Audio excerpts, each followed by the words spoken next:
Welcome to Stop the Fight. And today we're talking about this weekend's action. We're talking about Figueroa, Katie Taylor-Ruiz. We're talking the whole gambit. Let's go. Don't brag about taking my side piece. Don't brag about taking my side piece, no. I broke my back. Back is broken. Spinal. He's strong, man. Good boy. Just. Katie Taylor, Natasha Jonas. I think we have a real chance at an upset here. Now, while Katie Taylor has looked really good in her previous fights, getting now 4 of the belts, I think we have seen a little bit of a slowdown in Katie. She's a volume puncher. She doesn't have many KOs. She's 17-0, undefeated, 6 knockouts. So she's not really getting her fighters out of there. But she is winning by unanimous decision. And in her last fight against Miriam Gutierrez, she won pretty wide, but you started to see her get a little marked up, get a little fatigued. I think with Natasha Jonas, a real power puncher, I think there's a real chance for an upset here. I think DraftKings has her at plus 375 for Natasha Jonas to a minus 700 or something like that for Katie Taylor. And I think there is a beer money play here for Natasha Jonas. Now, Katie Taylor, of course, is the superior boxer. This is without question. Katie Taylor is a masterful boxer, throws beautiful combinations, but she has the same problem that all, I would say, feather fists. I don't want to call her feather fisted, but fighters who are not gifted with one-shot power, they have the same problem. They need to rely on volume. And when you generate volume by throwing, let's say, combination punches, you leave yourself open. You saw this with Paulie Malignaggi. Again, I keep bringing up Amir Khan, but he's a perfect example of this. Although Amir Khan, I think, has respectable power. It's when you try to win fights by throwing significantly more than your opponent, you're going to take back fire, almost by definition, because the best time to strike against the combination puncher is while they're in the midst of the combination.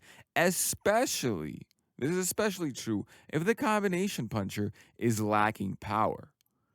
Again, I keep bringing this up, but Dani Garcia versus Amir Khan is a textbook example of this. Amir Khan is throwing his 5-shot combination. Who cares? All Dani does is load up on that left hook. Dani has a great left hook, and turn it over in the midst of the combination, and boom. That's what you do.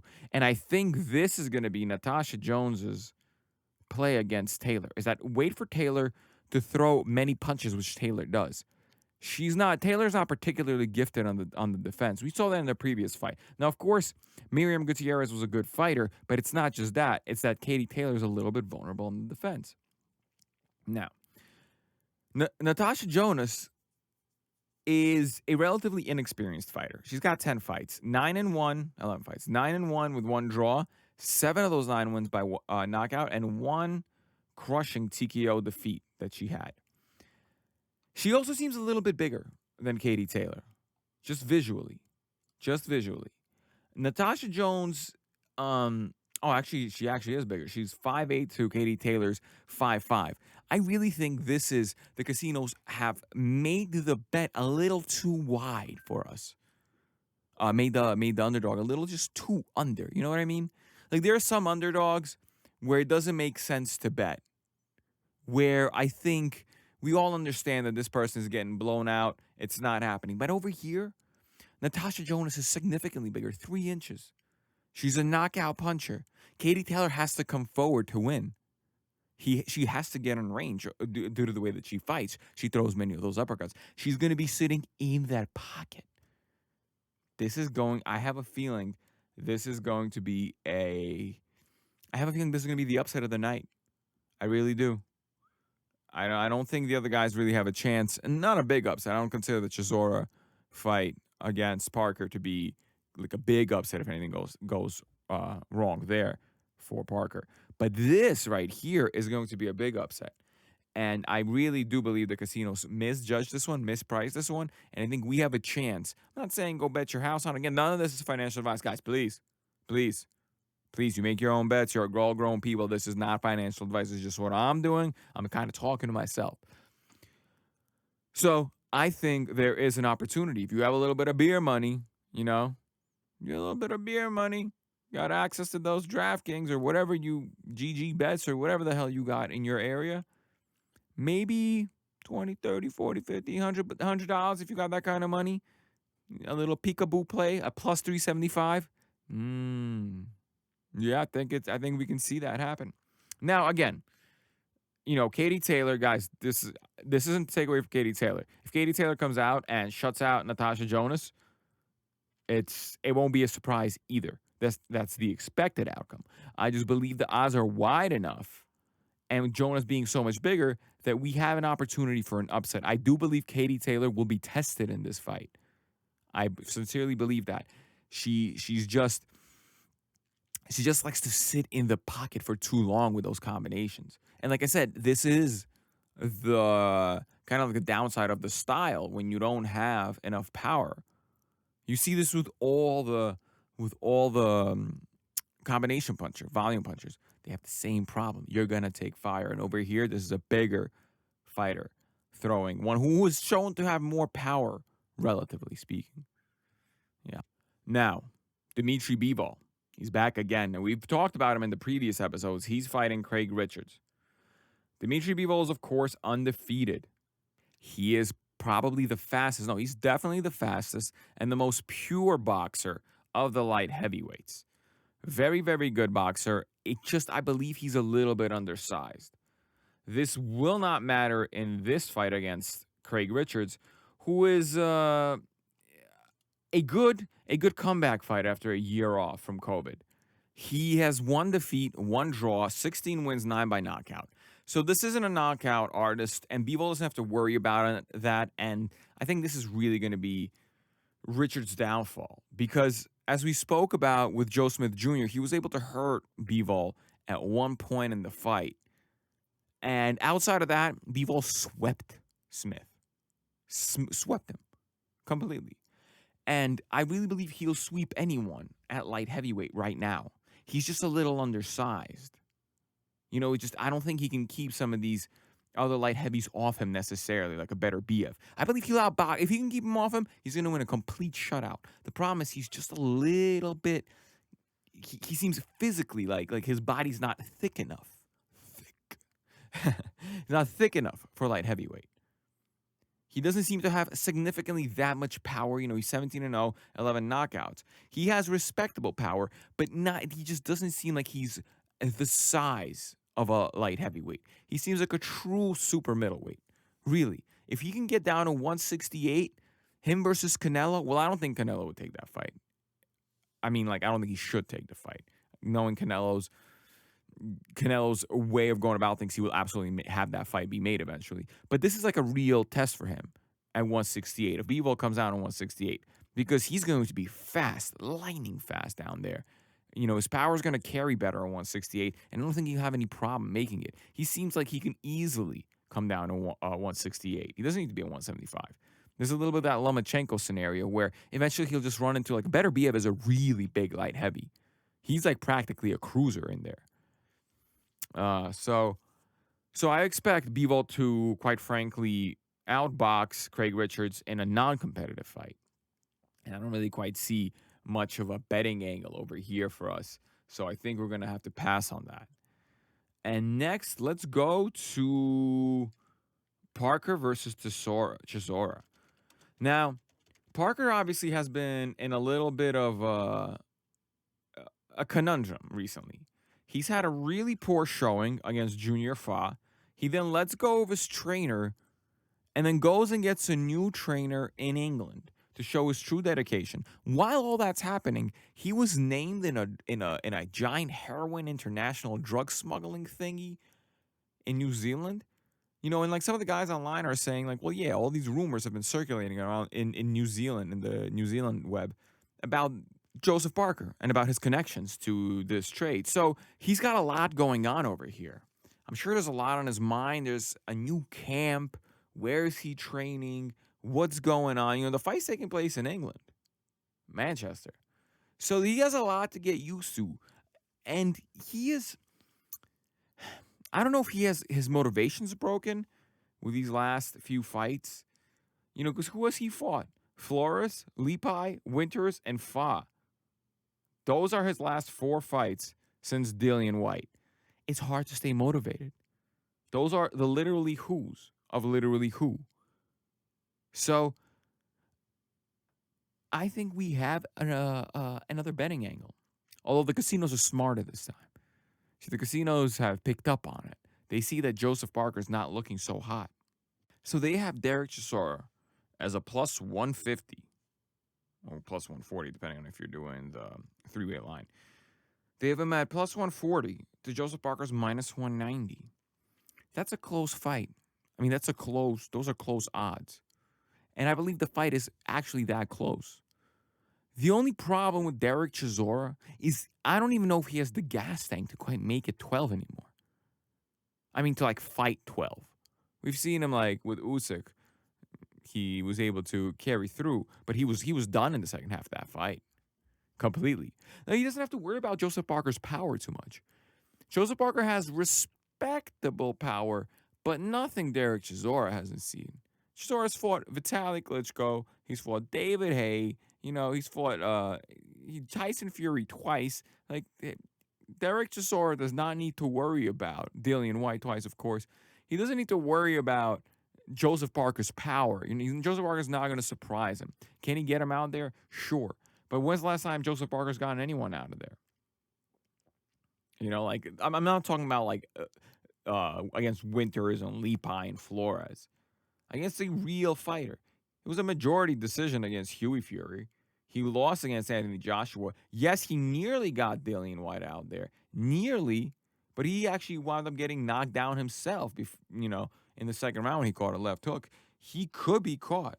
And Derek Chisora early on, it has some okay power. So this is one of those fights where an upset would not be particularly surprising. Like I said, the Katie Taylor one is going to be the upset of the night if Katie Taylor loses.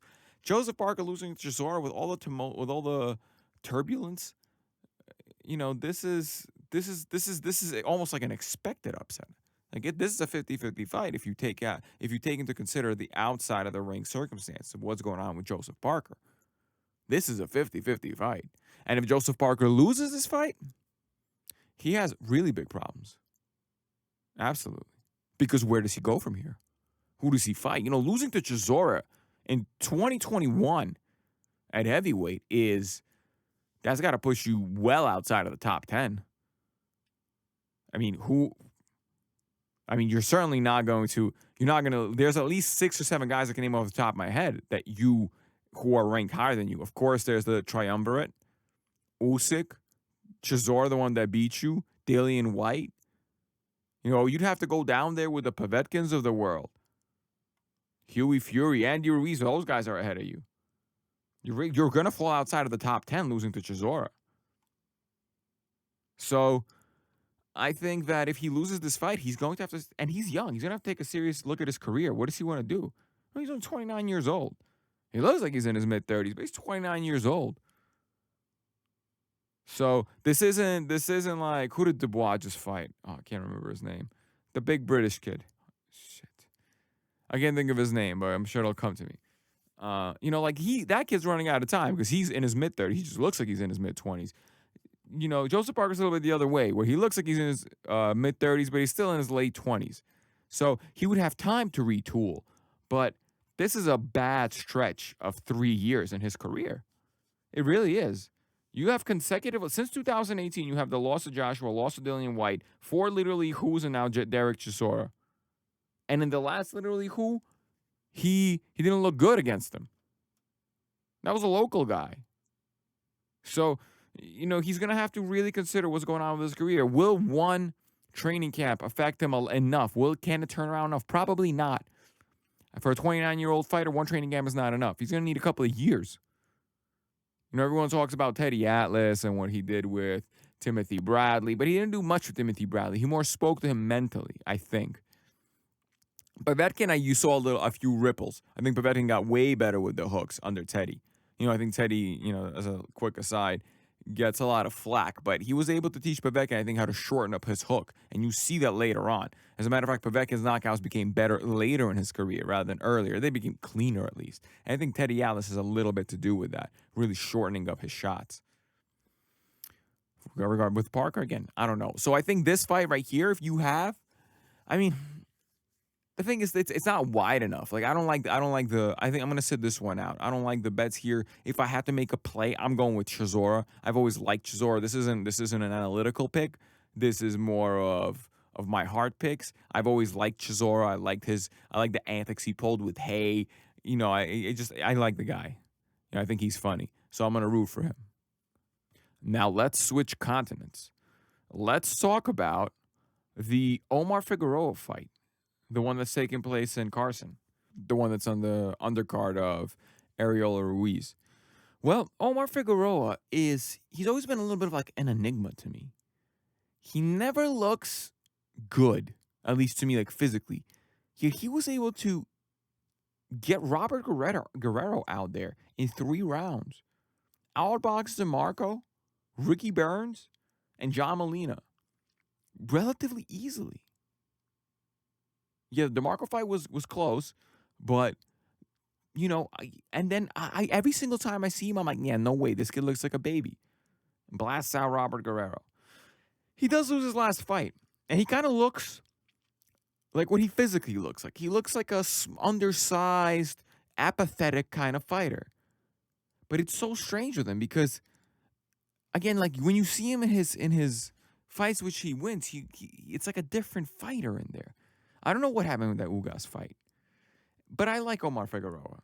So against Abel Ramos, it's a crossroads fight a little bit for him. If he can't get it together for Ramos, and this is not going to be an easy fight because Ramos took Ugas to a split decision. And he gave Ugas a much better fight than Figueroa did. And if Figueroa loses here, I think he himself has said he's having problems staying motivated. I think this is going to be the end of the road for him. In a really enigmatic career. You know, in hockey, they call the Russians enigmatic. But over here, it's Figueroa who's enigmatic. I can't quite get a sense of him. Does he even like fighting? You know, some of these fighters, they don't like fighting. I know it's weird to hear, but I know you hear like George St. Pierre talk about it all the time. He doesn't like fighting. I don't think Figueroa particularly likes fighting. At least not by what you hear from his interviews sometimes. The sound bites that come out. Again, I'm sitting this one out. I'm not betting here. But if you guys are in here, just remember, Figueroa is enigmatic. You really don't know which Figueroa you're getting. So, you know, if you're betting just on coin flips, good luck. But I believe it's hard to make a rational technical pick here. Now, of course, the main event of that card. Andy Ruiz, Cristobal Arreola. We've talked about this fight numerous times. This is a new, thin, lean, killing machine, Andy Ruiz. No, I don't know if that's the case. Until I see him, I told you, these are all just angle shots. Until I see him in the ring with his shirt off, moving around and hopping around, I will never believe any pre-fight hype about Andy Ruiz ever again. Never. That's just what happens when you get burned on such a large stage as a rematch for 3 of the belts at heavyweight. That's how much trust you can kill in your fans and bettors and stuff like that.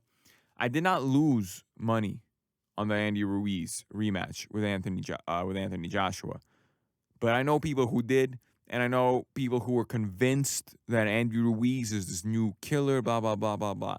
Andy Ruiz was just happy to be in the spotlight, it seemed like. And this can happen. But again, it'll take a few fights for us to rebuild the confidence in Andy. Chris Arreola, I've said many times, should probably not be fighting anymore. This is a guy who was going back, I don't know how many years this is now, 10, 11 years, getting destroyed by Vitaly Klitschko. Vitaly Klitschko hasn't fought in a decade. He had already been retired when the events in Ukraine were taking place in 2014, and that was 7 years ago. So, you know, Chris Arreola has been around the block. He's seen a lot, but he's like an Andy Ruiz light in some senses. I've said this before. He just never quite was able to achieve the things that Andy Ruiz was able to achieve. I don't think he had the quickness or the power that Andy Ruiz did. So I expect this to be an Andy Ruiz versus Andy Ruiz light matchup, which means Andy Ruiz should walk through Chris Arreola. Again, unless, of course, Andy Ruiz lost too much weight. The problem with losing or cutting weight is that you can't take the punches the same way. Your punch resistance tends to fade. Remember Chad Dawson coming down to 168? Remember Roy Jones coming down from heavyweight? When these things happen, your punch resistance gets eaten up. It's difficult to keep your fortitude, your physical fortitude, and drop weight, significant weight, especially muscle weight. So I think the only interesting part here will be to see how Andy Ruiz is doing physically. Is he fast? Is he strong? Can he still take a punch? I'm sure Chris Arreola will land on him due to the way that Chris Arreola fights. So we're going to see it. But Chris Arreola was never a giant power puncher. So if we see Andy Ruiz hurt, he's probably lost too much weight. And it's going to take a little bit of time for him to adjust to that. And you don't want to see him in there with a real puncher as he would get put out. But again, we'll see in the fight. What else do we have on the card? Ariel Lara against Thomas Lamana. And again, Ariel Lara was at one point kind of like, not the boogeyman, but the Demetrius Andrade, as a matter of fact, of 154. He was a slick boxer who doesn't put on good fights. And nobody wanted to fight him, except for Canelo, to be frank. Nobody wanted to fight him until he had slowed down a little bit, and now all of a sudden his fights became interesting, kind of like Andrade's did. Takes a little bit of slowdown, and now a boring fighter is an exciting fighter. Why? Because all it took you was to slow down for 1 millimeter in distance, in timing, and now you're getting hit with shots you'd never have gotten hit with a couple of years ago. And now you're an interesting fighter. And Ariel Lara is now an interesting fighter. So I'm excited to see him come in there and haul some ass. Okay. So those are the only fights I'm going to talk about this week. I don't have much time. I'm a little bit I'm backed up with a few things. So again, Katie Taylor, Natasha Jonas. That's the fight that I think I was able to spot this week. Really spot an upset on. Again, I may be eating crow by the time the weekend is over. So we'll see. That's going to do it for me. It's over. I'm going to go home and break my wife's hip. Don't brag about taking my side piece. Don't brag about taking my side piece, no. I broke my back. Back is broken. Spinal. And she's strong, man. Good boy, just.